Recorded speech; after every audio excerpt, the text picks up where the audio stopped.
Hello বন্ধুরা, কেমন আছো তোমরা? আশা করি ভালো আছো। আবার চলে এলাম আলপনাস ব্লগ থেকে আরেকটা ব্লগ নিয়ে। এই যে দেখো, রেগুলারের ডিউটি আমাদের শুরু হয়ে গেছে।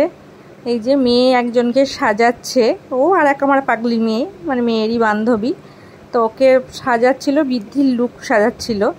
আর আমি এদিকে রান্না বান্না, মেয়ে তো এদিকে আসতে পারবে না, জোগাড়জাত করে দেয়। আর ও ওদিকে উল্টে বরং আমাকে ডাকছে, মা একবার এসো, এই করো সেই করো, এরম করে করে আমিও একবার করে ওদের ঘরে ঢুকছি, আবার একবার করে এদিকে আসছি। এসে এই যে মেশিনে চারটি কাচাকুচি ছিল, নাইটি ফাইটি ছিল, সব ভরে দিয়েছি যে নে তুই তোর গতিতে চলতে থাক, আমরা আমাদের গতিতে চলি। আর এই যে আমার ছেলে ল্যাথ খেয়ে পড়ে রয়েছে বিছানায়। আর কি বলবো বলো, কলেজ ছিল না ওই দিনকে, তাই শুয়ে রয়েছে। আর আমি সেদিনকে একটু দেরি হয়ে গিয়েছিল, মেন বাবুকে বলে বলে, আমার ছেলে আর কি, ওকে বলে বলে অনেকটা বেলায় মাংসটা এনে দিল। তা তাড়াহুড়ো করে কি করব, আমি ভাবলাম বাবুকে বললাম সব কিছু দিয়ে মাংসটাকে ম্যারিনেট করে রেখে দিই, দিয়ে ওই ঘরে চাপিয়ে দেবো একেবারে।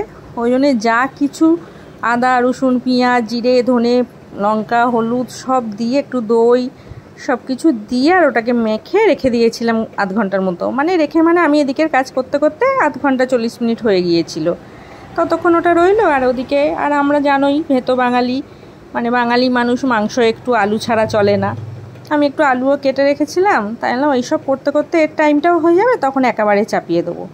এই যে দেখো, একে একে আমি সব মশলাগুলো দিয়ে নিলাম, যা কিছু ছিল টমেটো সব দিয়ে দিয়েছি ওর মধ্যে, দিয়ে কিন্তু খেতে ভালোই হয়েছিল। দিয়ে একটু সর্ষের তেল দিয়ে ওটাকে মেখে রেখে দিয়েছিলাম। এই যে সর্ষের তেল দিলাম, দিয়ে ওটাকে মেখে রেখে দিয়েছিলাম। তা একবার করে এই করছি আর একবার করে মেয়ের ঘরে যাচ্ছি। আর সেদিনে ওয়েদারও খুব মেঘলা মেঘলা ছিল, রোদ ছিল না। মেঘলা তো কদিন ধরেই হয়ে আছে, আর এই কন্টিনিউ তো দুদিন ধরে বৃষ্টি চলছে। এই যে দেখো, এরমভাবে পুরো মাংসটাকে আমি ভালোভাবে মেখে, মানে যাতে সব মাংসগুলোর মধ্যে মশলাগুলো মাখানো হয় আর কি, সেরমভাবে ভালো করে মেখে আর ঢেকে রেখে দেব। এই যে মেখে নিচ্ছি আমি। চলো, মাখা কমপ্লিট। এবার এটাকে ঢেকে সাইড করে রেখে দেব, ও এখন থাকুক। আর এই যে বললাম, আলু ছাড়া আমাদের চলে না। আলু ভেজে নিয়েছি, নিয়ে এই কড়াতেই আমি এই তেলের মধ্যেই বসিয়ে দেবো, যেহেতু ওতেও আমার সর্ষের তেল দেয়া আছে। এতে জাস্ট শুধু একটু ফোড়ন দেবো। তোমরা ভেবো না আমরা মাংসই চিনি খাচ্ছি। এইটা এক তো দেওয়া হয় তেলের ওপর একটু কালারের জন্যে, আর একটা কারণ হলো যেহেতু আমি টক দই দেওয়া আছে, সেই ব্যালেন্সটাকে ঠিক করার জন্যে। ওই জন্যে আর কালারটা খুব ভালো আসে তেলের ওপর একটু চিনি ফেলে দিলে আর কি। সেই দিয়ে এবার মাংসটা চাপিয়ে দেবো। এই ফোড়নটা হয়ে গেলে মাংসটা চাপিয়ে দেবো ওর মধ্যেই, কারণ সব কিছুই পেঁয়াজ টিয়াজ আমি সবই এর মধ্যে দিয়ে দিয়েছি। ভেবেছিলাম একবার অর্ধেক পেঁয়াজটা ওতে দেবো, আমি ভাবলাম সেটা তো আরও সেই পেঁয়াজটাকে একটু ভাজতে হবে, দেরি হবে, তার থেকে একেবারেই কাজ সেরে নিই। আর ওকেও বলেছি, মনা তুই সাজিস, অনেক বেলা হয়ে যাবে, এখানেই একটু খেয়ে নিস। ও ভাবছিলাম যে ওকেও কখন দেবো, সবাই তো আর আমাদের মতো 3টে সাড়ে 3টে খায় না। তা ও বললো, না কাকিমা আমি খাবো না এখন, আমি এখন সাজতে বসেছি, আমি এখন সাজুগুজু করবো, তারপর খাবো। খুব ভালো। এই যে মাংস কড়াই দিয়ে দিয়েছি, এবার একটু কষাবো। ওটা দিয়ে আছি, যাই পাগলি দুটো আবার কি করছে একটু দেখে আসি। এই দেখো, মুখের মেকআপটা মোটামুটি হয়ে গেছে, পূজা হেয়ারটা করছে। আর ওর চুলটা লম্বা, টাইম লাগবে একটু বাঁধতে, সেই ক্রিম্পিং করছে এখন দাঁড়িয়ে দাঁড়িয়ে। তা আমি এদিকে কাজ করছিলাম, তাই নাহলে আমিই করে দিতাম ওটা। এই দেখো, আমার মাংস দিয়ে এদিকে তেল ছেড়ে দিয়েছে, মোটামুটি কষানো হয়ে গেছে, পেঁয়াজ সিদ্ধ হয়ে গেছে, সব মশলা ভালোভাবে কষানো হয়ে গেছে।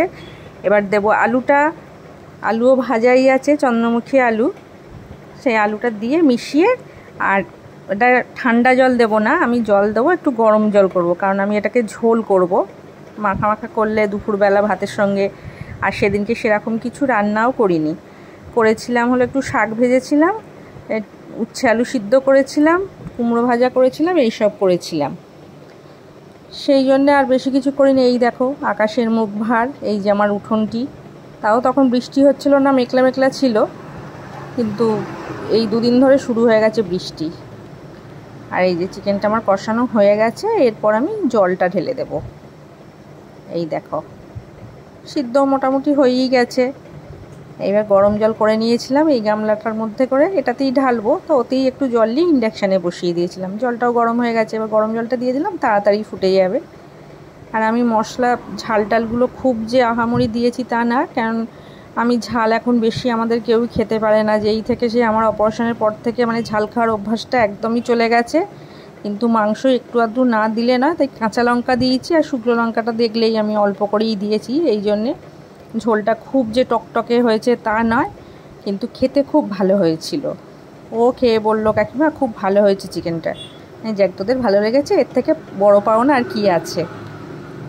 এই দেখো হয়ে গেছে রান্না। তাহলে প্লিজ আমার ভিডিওটা তোমরা দেখো, আর যদি ভালো লাগে একটু সাবস্ক্রাইব করে দিও, আর লাইক করো, শেয়ার করো, কমেন্টে জানিও কীরকম লাগছে। আর এই যে দেখো আমাদের রাজকন্যে, এখনও একটু হেয়ারটা বাকি রয়েছে। আর ভিডিওটা তোমরা স্কিপ না করে পুরো দেখো, ভালো লাগবে, আশা করি ভালো লাগবে।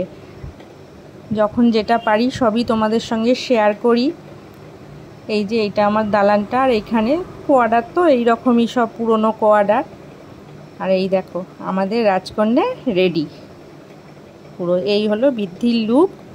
তাহলে আবার আসবো অন্য কোনো ভিডিও নিয়ে। প্লিজ চ্যানেলটিকে সাবস্ক্রাইব করে পাশে বেলটা প্রেস করে দিও, লাইক কমেন্ট করো, একটু নিজেদের মধ্যে শেয়ার করে দিও, কমেন্টে জানিও কিন্তু আমার মেয়ে সাজিয়েছে, সাজটা কীরকম হয়েছে। সবাই ভালো থেকো, সুস্থ থেকো, আসলাম, টাটা।